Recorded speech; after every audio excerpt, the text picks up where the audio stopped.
Assalamualaikum warahmatullahi wabarakatuh.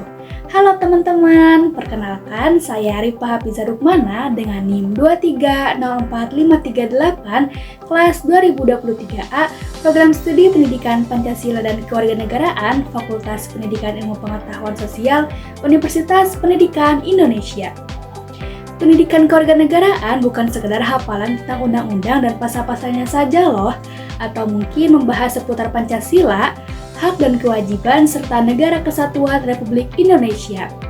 Tetapi, pendidikan kewarganegaraan belajar bagaimana membentuk warga negara yang berpikir kritis, peduli, dan aktif menghadapi isu-isu nyata di sekitarnya.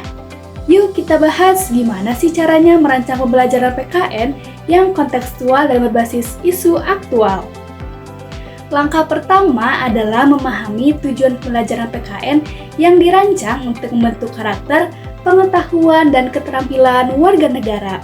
Jadi, sebelum mengajar, guru perlu menelaah kompetensi inti atau KI dan kompetensi dasar atau KD yang ingin dicapai. Kemudian, guru menentukan nilai-nilai apa saja yang ingin dikembangkan, seperti tanggung jawab, toleransi, atau partisipasi demokratis. Dari analisis inilah, guru menetapkan tujuan pembelajaran yang relevan dengan kehidupan nyata, bukan hanya berorientasi pada hafalan konsep saja. Karena saat ini berubah kurikulum, sebelumnya dari kurikulum 13 menjadi kurikulum merdeka berbasis deep learning, maka KI ataupun KD berubah istilah menjadi capaian pembelajaran. Berikut contoh capaian pembelajaran untuk fase E dan F, yakni untuk kelas 10-12 SMA. Guru perlu memperhatikan CP atau capaian pembelajaran sebelum dimulainya proses pembelajaran dan memastikan setiap kompetensi minimum harus dicapai peserta didik pada akhir setiap fase.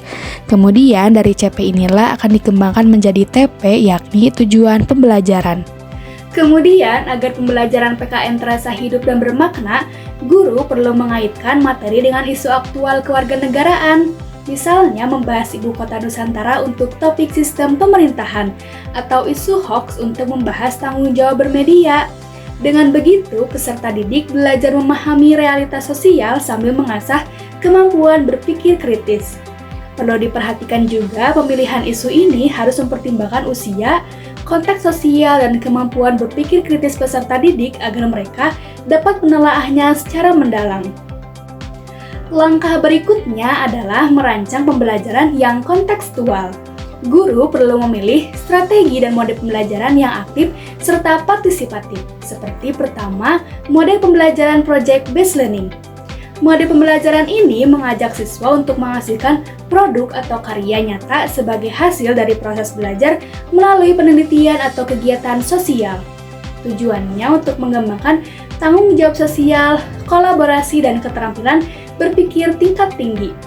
Contohnya, peserta didik dapat membuat video kampanye tentang pentingnya menjaga kebersihan lingkungan sekolah sebagai bentuk tanggung jawab warga negara. Kedua, ada mode pembelajaran problem based learning. Mode pembelajaran ini menjadikan masalah nyata sebagai titik awal untuk belajar. Peserta didik ditantang untuk menemukan solusi melalui penyelidikan dan diskusi. Tujuannya untuk melatih kemampuan berpikir kritis, analitis, dan kreatif dalam menyelesaikan persoalan kewarganegaraan. Contohnya, peserta didik diminta untuk mencari solusi terhadap rendahnya partisipasi pemuda dalam kegiatan demokrasi di lingkungan mereka. Kemudian, ketiga ada inquiry learning. Mode pembelajaran ini menekankan pada proses penemuan pengetahuan melalui pengamatan, pertanyaan, pengumpulan data, dan kesimpulan oleh peserta didik itu sendiri. Tujuannya untuk mendorong rasa ingin tahu dan kemampuan berpikir ilmiah peserta didik dalam memahami konsep kewarganegaraan. Contohnya, peserta didik melakukan observasi terhadap pelaksanaan hak dan kewajiban warga negara di lingkungan sekitar mereka. Dan tentunya masih banyak lagi mode pembelajaran yang dapat digunakan oleh guru, seperti pembelajaran berbasis diskusi atau debat di kelas, simulasi, ataupun role play. Pendekatan ini akan membantu pembelajaran PKN menjadi relevan, menarik, dan bermakna karena peserta didik mengaitkan teori dengan realitas sosial di sekitar mereka. Kemudian terakhir, guru jangan sampai lupa penilaian. Penilaian dalam PKN bukan hanya soal ujian tertulis. Penilaian tidak hanya menilai pengetahuan, tetapi juga sikap dan keterampilan kewarganegaraan. Guru dapat menggunakan berbagai bentuk asesmen, seperti pertama menggunakan portofolio proyek atau jurnal refleksi untuk menilai proses berpikir kritis dan sikap peserta didik. Kedua, bisa dengan menggunakan cara observasi dan rubrik penilaian sikap untuk melihat bagaimana peserta didik berpartisipasi, bekerja sama, dan menunjukkan nilai-nilai Pancasila. Terakhir, bisa menggunakan diskusi reflektif agar peserta didik menyadari makna isu yang dipelajari dan relevansinya dengan peran mereka sebagai warga negara. Merancang pembelajaran PKN yang kontekstual dan berbasis isu aktual berarti menghubungkan nilai-nilai kewarganegaraan dengan realitas sosial yang hidup di masyarakat.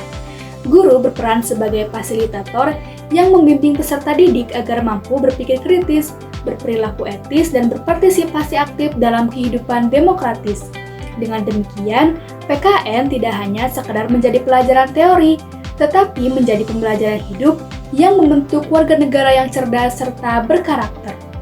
Dengan mengaitkan PKN pada isu aktual dan kehidupan nyata, guru tidak hanya mengajar teori, tetapi menumbuhkan generasi muda yang berkarakter, kritis, serta peduli terhadap bangsanya. Mari kita wujudkan pembelajaran PKN yang hidup dan relevan. Terima kasih. Wassalamualaikum warahmatullahi wabarakatuh.